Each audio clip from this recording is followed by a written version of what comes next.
Chapter 12. I finally woke up and saw the ceiling. It looks like I somehow fell asleep without realizing it, though, me being as forgetful as I am, I never really remember falling asleep, so this wasn't especially panicking. I calmly shifted my gaze from the ceiling to the window. Sunlight beamed through the gap between the curtains and filled the white room with light. It looked like the morning sun. The room the sun illuminated was completely unknown to me. But that's no different to usual. In this situation, it's important not to panic. Checking what happened with Arutanashi Ryoko's memory notebook takes top priority. Without making a fuss or panicking, I slowly rose up, only to find I couldn't. What is this? I was held down by a rope tied firmly to the bed. It was a well-tied knot that I'm sure some could even call artistic. It didn't loosen even the slightest bit. It was impossible just to move my neck so I could properly look around the room. Then finally, I remembered how to feel scared in this situation. To be brief, my "what is this?" went to a "what is this?" very quickly. What is this? But even during my rampage, the bed only shaked and rattled. The knot showed no sign of untying itself. In fact, if anything, it only creaked, growing tighter against me. Somebody, I cried out in horror. Help me! I shouted louder, and then louder after that. Please! Screaming and screaming, all I could do was continue screaming. Somebody! Somebody! I kept screaming like that for a short while. Shut up, trash! Suddenly someone replied in an annoyed tone of voice. Despite the insult, my heart began pounding. Matsuda-kun? You should shout quieter, dumbass. It really is you. It was the sharp tongue of my beloved Matsuda-kun that I heard. I quickly tried to look around for him, but my head was still firmly bound in place and I couldn't turn it at all. Where are you? Matsuda-kun? Where are you? I raised my voice desperately. Where? I'm right beneath you. Huh? Beneath me? I'm under the bed you were sleeping on, you whore. I ignored the whore comment for the time being. Still, it was a shock he used such language around me. Why are you under the bed? So I can control my frustration and actually concentrate. I couldn't really check to see if this was some kind of bondage play, but Matsuda-kun's voice was definitely coming from beneath me. There's no mistaking he was under the bed. But what would require so much concentration to be under the bed? This situation, somehow, Matsuda-kun's way of putting it could allude to several different meanings. Hey, Matsuda-kun, if there's anything wrong, you could talk to me about it, okay? I'll listen. I'll take you up on your offer, Matsuda-kun exhaled a long sigh. Last night I was told a super ugly acquaintance of mine went missing, so I went looking for her and couldn't find her anywhere. When I came back to the laboratory though, there she was sleeping, soundly on my bed covered in dirt, so do you think you can understand my frustration here? Somehow, that sounds like a really super bad, ugly friend. It's you. Oh, so it is. Did you say I went missing? A person who goes missing without realizing it really shouldn't be able to walk around freely. It's a good thing you're tied up. So then, in other words, it was Matsuda-kun who tied me up. What a surprise! It's a complete shocker that he's able to tie me up like a true craftsman. That's kind of exciting.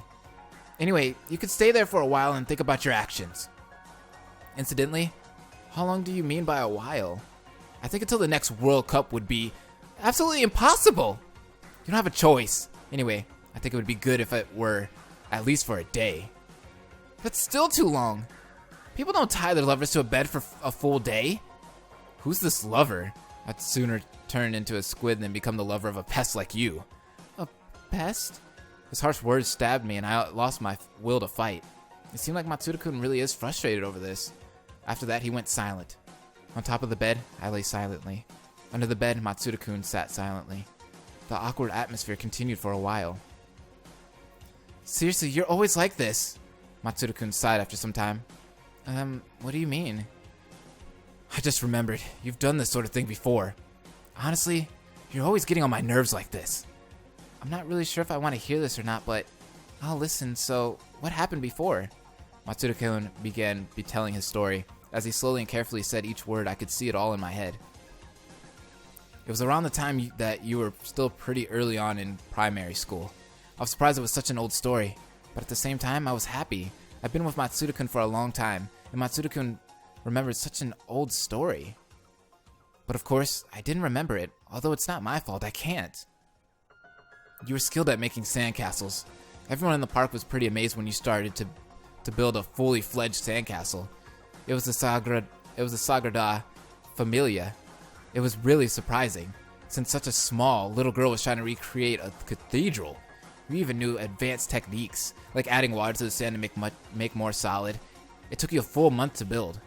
A full month? The real Sagrada Familia took 120 years to build, and even now it's still incomplete. You were trying to recreate it perfectly with sand, so it's not strange that it took you so long. But even so, a whole month? I wonder what made me so dedicated to it. But no one could believe a primary school student was making such an amazing sandcastle. In fact, by the time you were nearly finished, a lot of people from the neighborhood came to watch. Well, you never actually finished it. Why? Why didn't I finish it? When I asked, Matsuda-kun replied in a nonchalant tone. Someone destroyed it. It was really close to completion, too.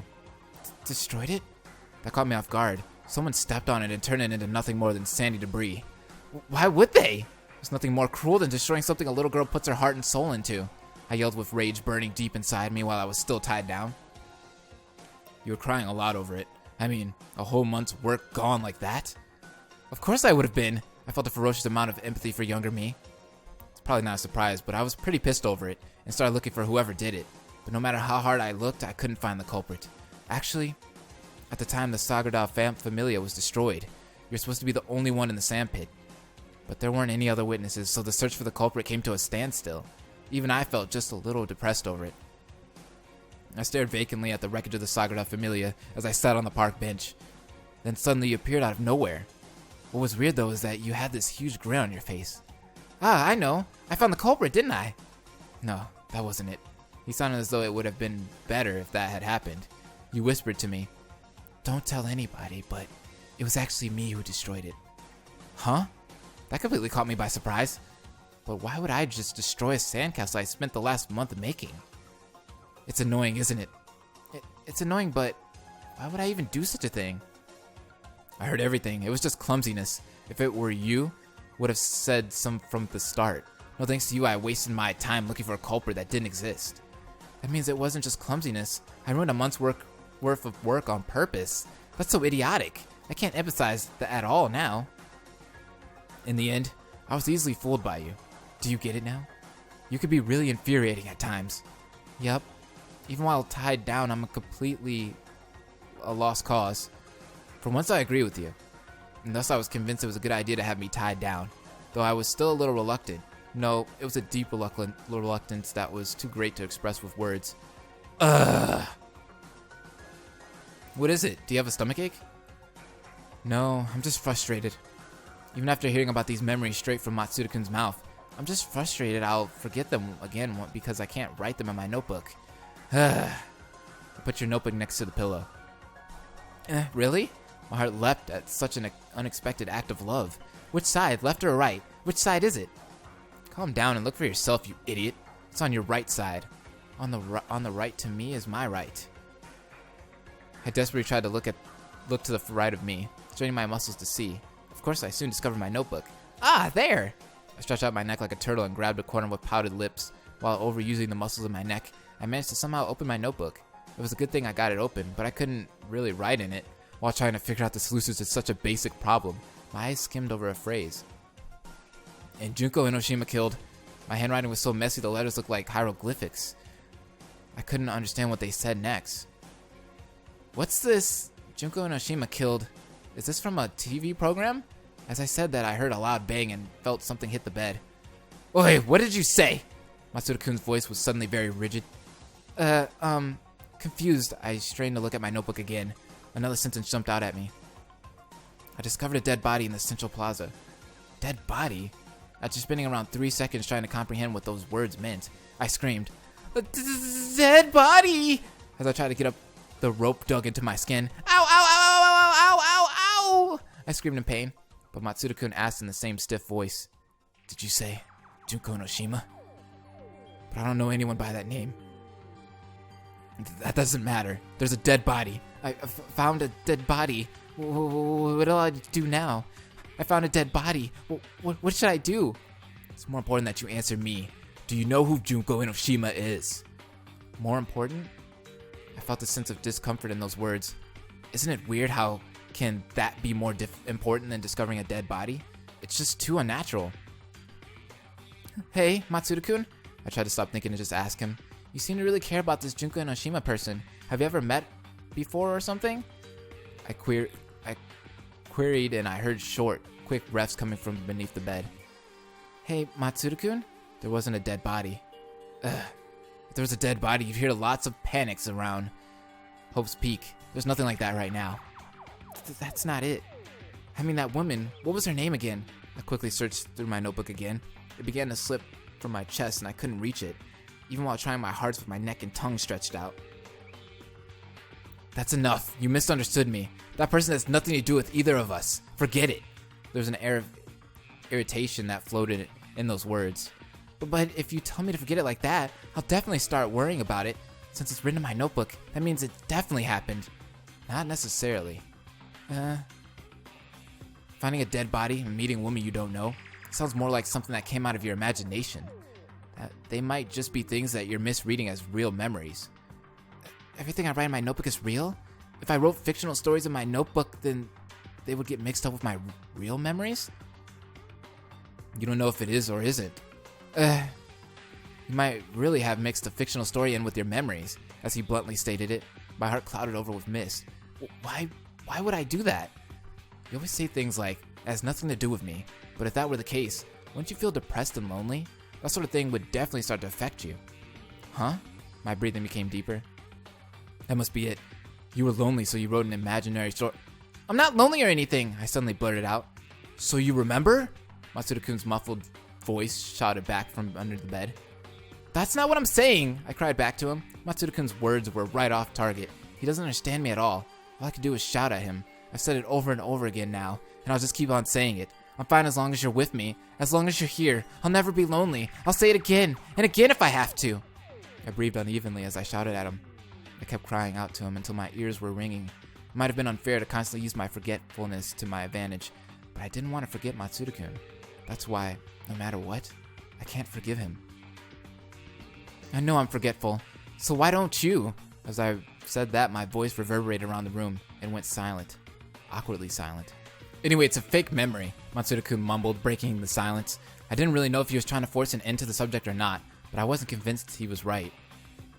If it didn't really happen, then I can't trust my notebook anymore. And if I can't trust my notebook, then I don't know what I can trust anymore. Believe in me. Believe in me and forget that memory.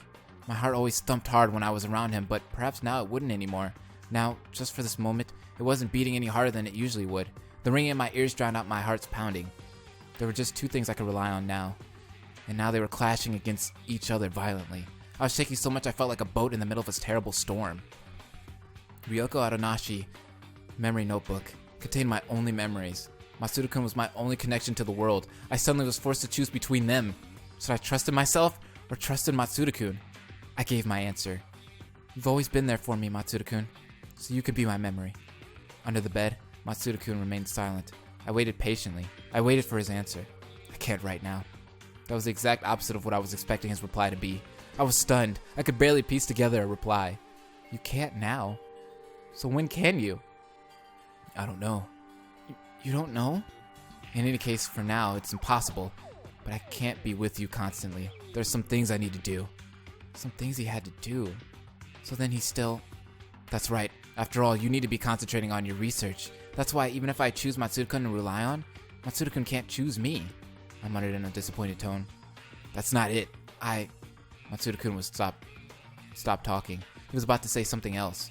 He sat in silence and said nothing more. After a while, I wanted him to say something. Anything. If you can't do that, then could you at least cure me?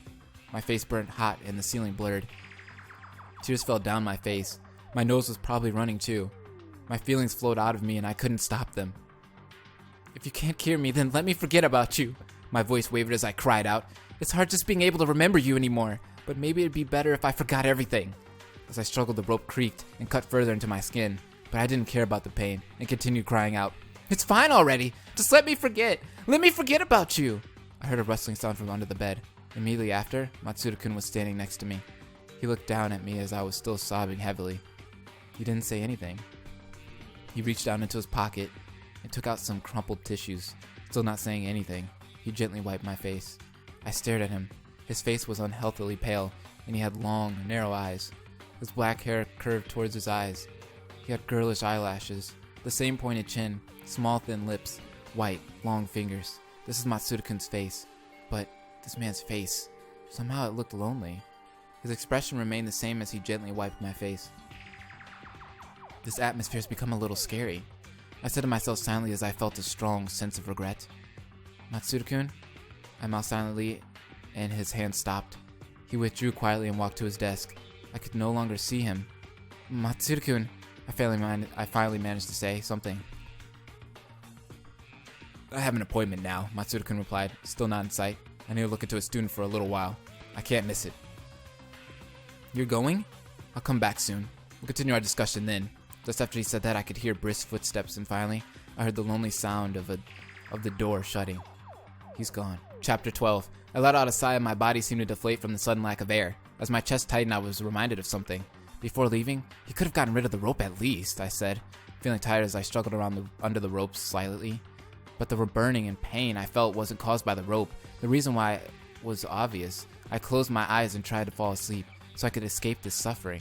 I wanted to forget everything. With that thought drifting through my mind, I slowly melted into dreams. Slowly melting. As if I had been freed of my heavy body. I felt as though I was floating. Huh? My consciousness rapidly reappeared, and by the time I opened my eyes, I noticed the rope around me had been untied. Matsuru-kun? As I sat up, I looked around the laboratory, but Matsuru-kun was nowhere to be found. So then, how did the rope untie itself? I wasn't sure if the rope had untied itself over time, or perhaps I had a hidden talent for escaping bondages, like a magician. As I pondered over it, I looked around the institute restlessly. I saw an electric kettle on the back of the desk. Perhaps I should calm myself down a little by drinking some tea. While I hosted the thought, I poured some hot water into a teapot. I could smell the gentle scent of green tea.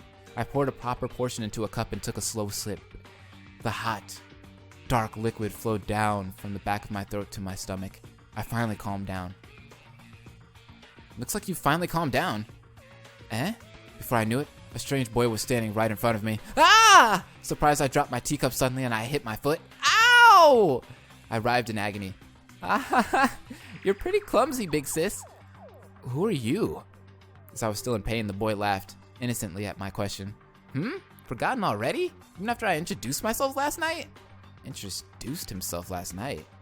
I dragged my numb, throbbing foot behind me as I limped pitifully to the bed, and I opened up Ryoko Adenashi's memory notebook, which I had placed there.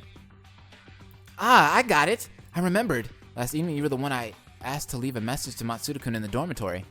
Ding dong! Correct! I'm Kimishiro Yuto from Hope's Peak Academy's 77th batch. But when did you get in here? I hadn't noticed him enter at all. Well, of course you didn't notice me enter at all, Kimishiro-kun chuckled out as he sat on top of the desk. But you know, when did you get here? Is the completely wrong question to ask. Eh? What do you mean? As I replied, Kimishiro-kun grinned more. I mean, I've been here all along. All along? To be exact, ever since Matsuda Yusuke tied you down with the rope, big sis, I listened to that lover's quarrel you were having later and everything. Anyway, that rope was tied pretty well. I'll have to ask him to teach me sometime. So then, I began trying to fully understand everything in my head. You've been hiding in this lab? You were hiding to spy on Matsuru-kun and I? How rude! I'm not a pervert. I don't do perverted things like hiding to perv on people. I'm not a pervert! He puffed out his cheeks. I don't know if he was really angry though. But if you weren't hiding, wouldn't we have noticed? I mean, it wasn't just me in here. Matsuru-kun was here too. Seriously, you still don't get it? Fine. I'll say it more clearly. Kimishiro-kun gestured to his chest and announced in a loud voice. You didn't notice me because of my talent, big sis. My talent is Super High School Level Secret Agent. If he puffed out his chest anymore, he would have ended up falling backwards. Super High School Level Secret Agent? Didn't I see you in one of the episodes of the Despair arc recently?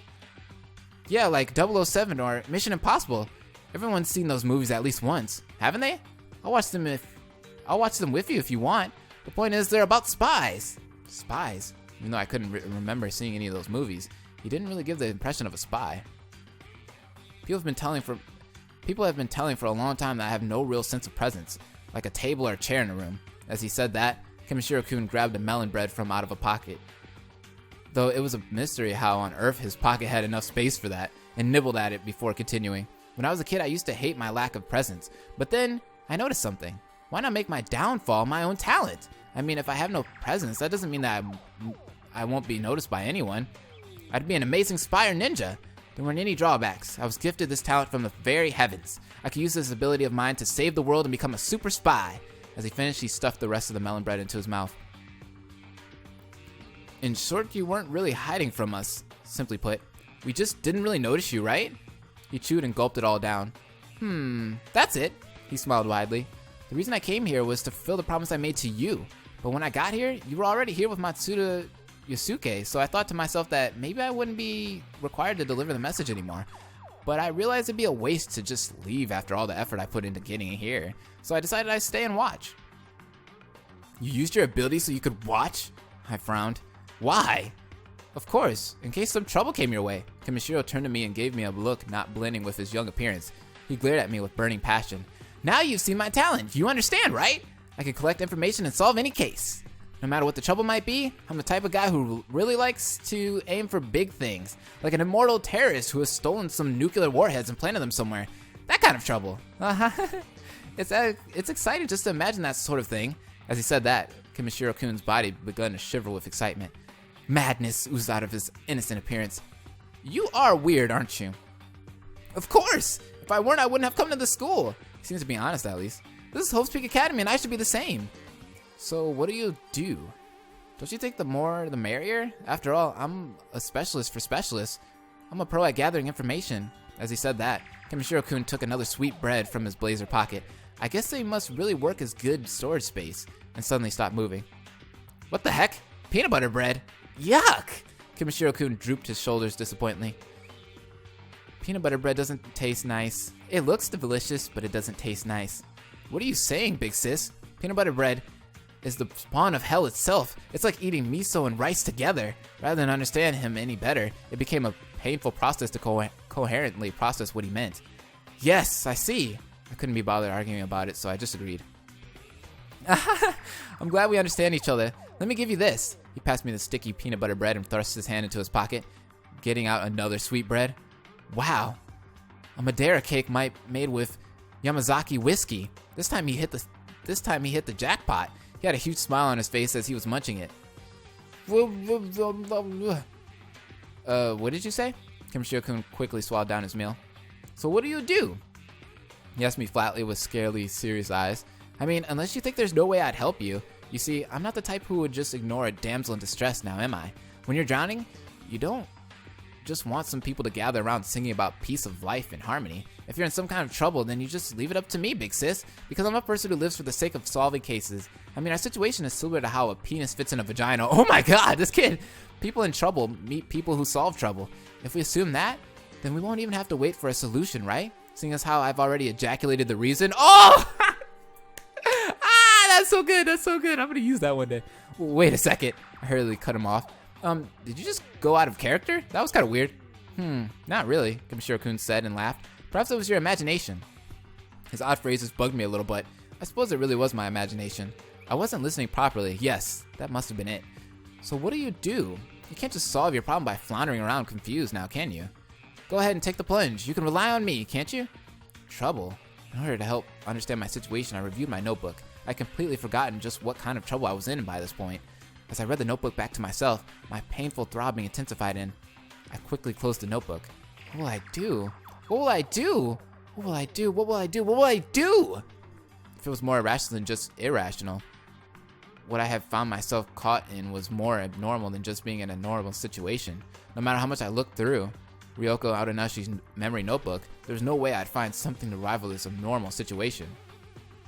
It was clear lack of data and apparent lack of experience. What will I do? What will I do? What will I do? I thought as I hastily raised my hand and I met the eyes of a boy eating his sweetbread. Looks like you've decided. Eh? So then, why not tell me what happened that led you up to your current situation? He read my gaze and his mood completely changed. But there was no way to be sure. If I could not do it myself, perhaps I'd rely on others. It was a simple theory that worked well enough. Others. People who weren't Matsuda-kun. It had finally come to a time where I needed to rely on others. Hey, what's wrong? Hurry up and tell me! Tell me! Tell me! Right, I will. As if he were a puppy wanting to be fed, I rushed over to him and opened my notebook. But before I explained my trouble, I explained my forgetfulness. Whoa, I can't say I'm jealous, but that definitely is interesting. As Kimishiro-kun listened, his look more as though he had found a rare foreign treasure. I continued to explain that my old memories had been stolen and that I had found a dead body in the central plaza and how I met Junko Noshima. As I continued to recount all the events written in my notebook, my voice began to shake, and Kimishiro-kun meekly squinted as he listened. As I finished my story, he finally opened his mouth. I couldn't have just heard Junko Noshima's name, could I? Huh? I feel like someone else had that reaction recently too. Are you surprised I reacted more to Junko Noshima's name than to the dead body? Matsuda man reacted the same way just a short time ago. I guess it's true that you're unusually forgetful, big sis. Amazing, amazing! It's troubling you're impressed by that. What I said was true. I can only hope he takes it to heart. Well, I've grasped the rough situation now. Since I'm a super spy, a dead body isn't really all that surprising. But that being said, it's still a strange situation, especially when that Junko Enoshima person is involved. A very weird situation indeed. You were right, big sis. Good thing you came to me for help. Could it be, that Junko Enoshima person, Kimishiro-kun? I clearly expressed my tone. Yeah, well, I don't know her directly, but I feel like perhaps this was fate. Moreover, I've really hit bingo. Yes.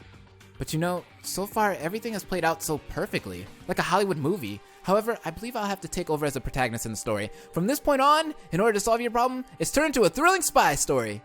By thrilling, don't you mean old? Don't strain your brain. Having said that, Kimishiro-kun thrust his hand into his pocket again and got out another sweetbread. All right, a chocolate swirl bread, he cried out before continuing with his description.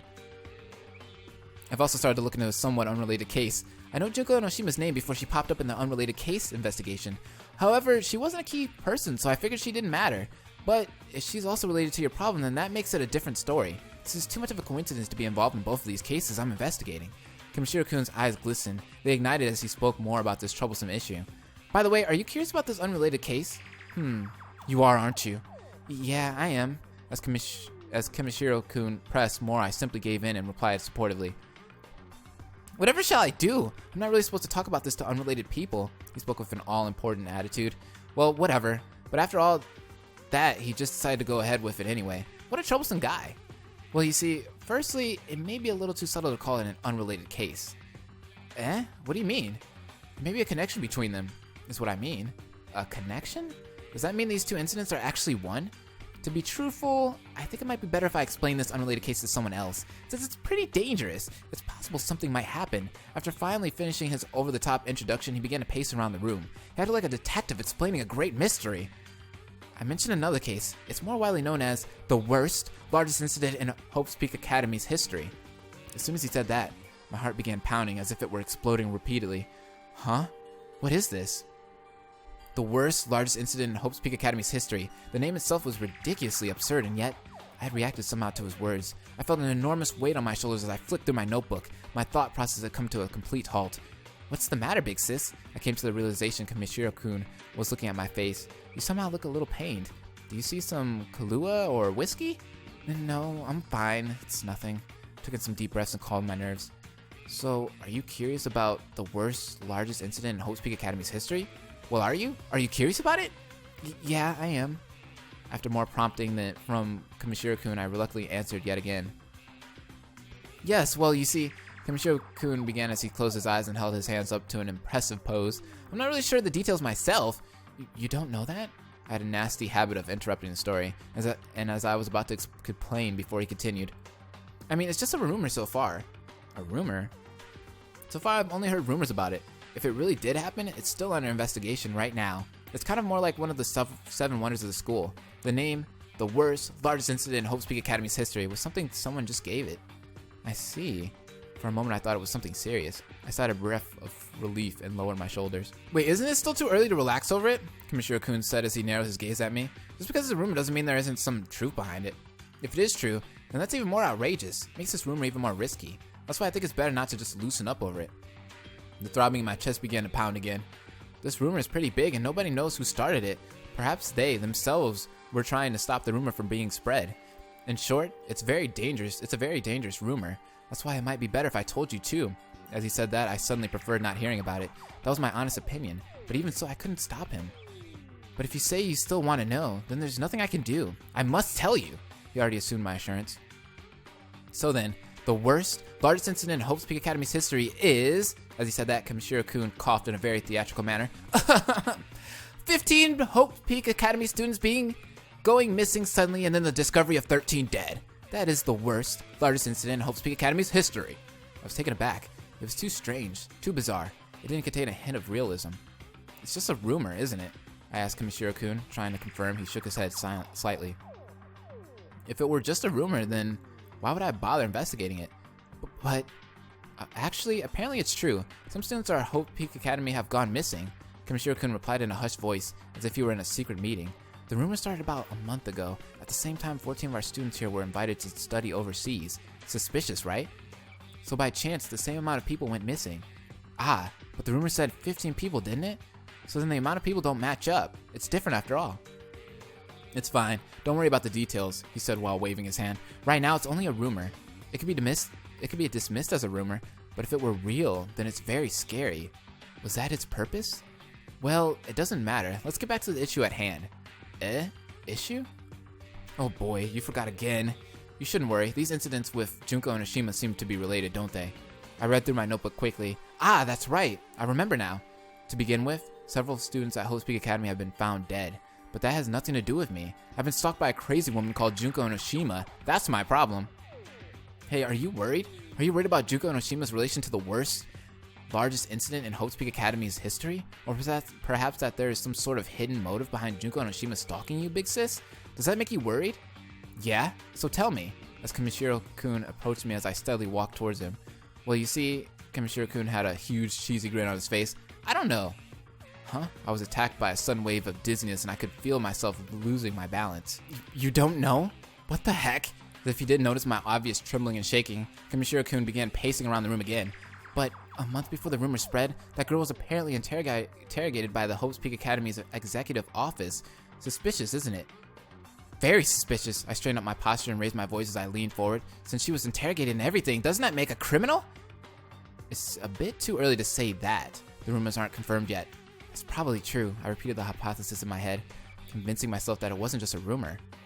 But you know, if there really was an incident, and if she is the one behind it, then she shouldn't be locked away or something. As he said that, Kamishiro-kun leaned further across the desk.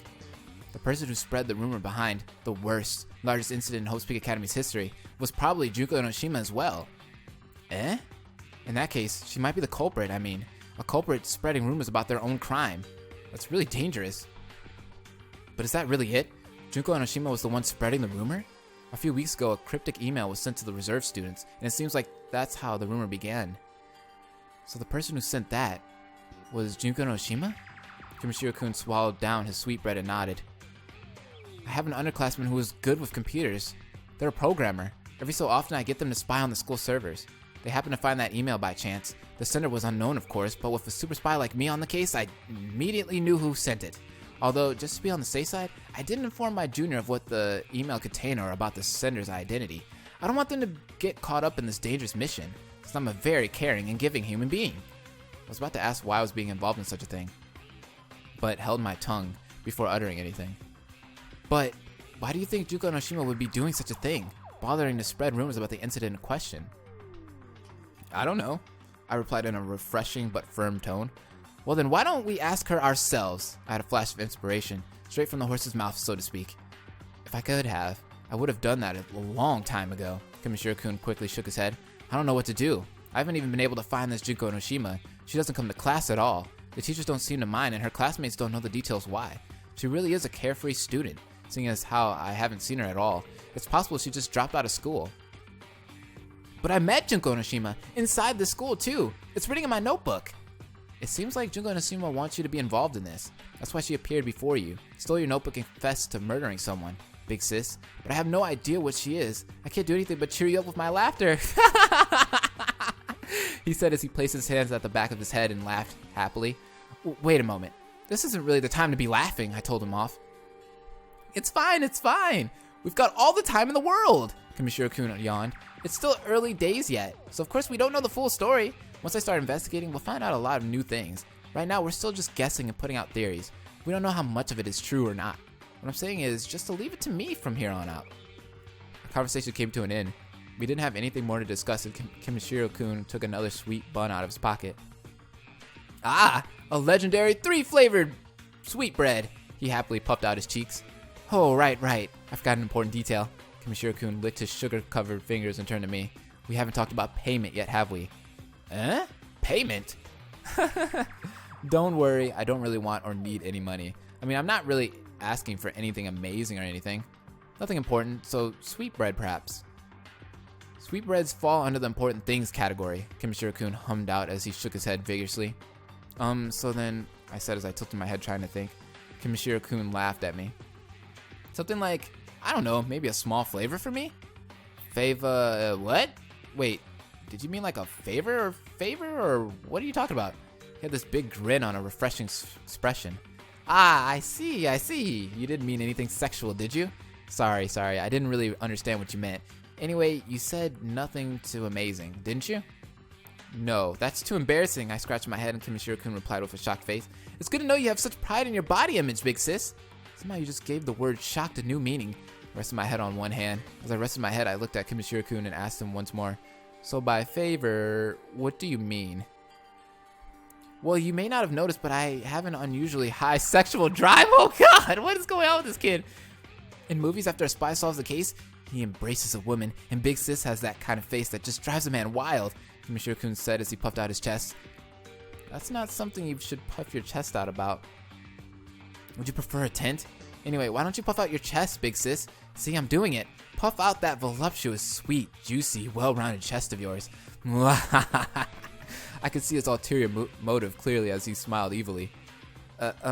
Say, do you happen to know where that sweet, innocent boy from just a little earlier went? Anyway, I'm really looking forward to solving these cases. Just to be on the safe side, you should stop taking baths. If you get smelly, I'll come save you. There must be a manual on how to reset you to your previous personality. As he continued, I was having more trouble dealing with him. Oh man, we got a Teru on our hands. We got a young version of Teru. Well then, without even noticing my prior embarrassment, Kimishiro-kun clapped his hands. That settles the fees. He scurried over to the door and with a quick, I'm off, he ran out of the lab, laughing evilly in the distance. Wait a minute. I didn't agree to... Brattle, bang! My sentence was tragically cut off by the sound of the door closing. I didn't agree to that payment. My words echoed around the room. I sat down limply on the bed, but I promised. Though that sort of one-sided promise could barely be called a promise, it was my fault it ended up to be so one-sided though, I guess. On top of that, for a one-sided favor, it was way too one-sided. If the feminists ever heard about this, I don't think they'd ever stop rallying over it. Speaking of which, feminists are probably watching this video right now. That doesn't matter to me at all, right? Yeah, I'll ignore it. If I just ignore it, it'll be fine. I muttered to someone who wasn't there desperately as I laid down on the bed. The rattling noise of the lab door sounded again. For a moment I thought Kimishiro-kun had come back and I looked over to see a fair-skinned man standing in the doorway. My heart thumped. Ah, Matsuda-kun! As if I were a sprinter, I ran towards him in record-breaking speed and hugged him. Ah, you took too long. I feel like I've been waiting forever. As I hugged Matsuda-kun, his body went strangely stiff. Huh? Is something wrong? I'd like to continue that conversation from earlier. What conversation? I didn't understand what he was trying to say. I just don't remember anymore. But whatever's fine. I don't know what was happening earlier. But it's fine as long as Matsuda-kun is here. What sort of conversation was it? I tilted my neck as I rubbed my face against his chest. I laughed out. As I absent-mindedly rubbed my face on his chest. I thought he'd be a little angry if I stained his shirt, but his reply was quite the opposite. It was bad. Huh? I looked up at him surprised. What's bad? Matsuda-kun stared at my face and coughed lightly.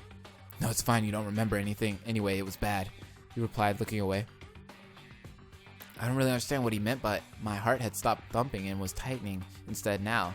As it did, I buried my face in his chest. As I hugged him, I seemed to forget about all my worries.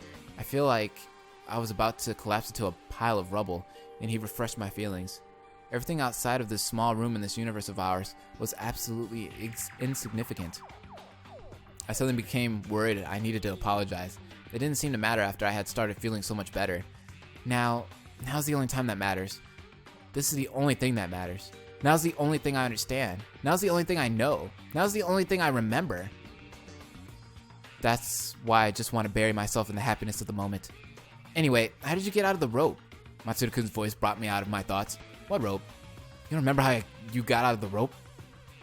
Nope, sorry. You really are a troublesome one. Yep, sorry. As I said that, Matsuda-kun sighed out and chuckled softly as he shook his head. Anyway, you're starting to hurt me. Well, it's fine for just a little longer, I answered him as if I were a spoiled child, and Matsuda-kun sighed. I felt his body relax, and as if I held the entire world in my hands, I felt a sense of achievement and satisfaction.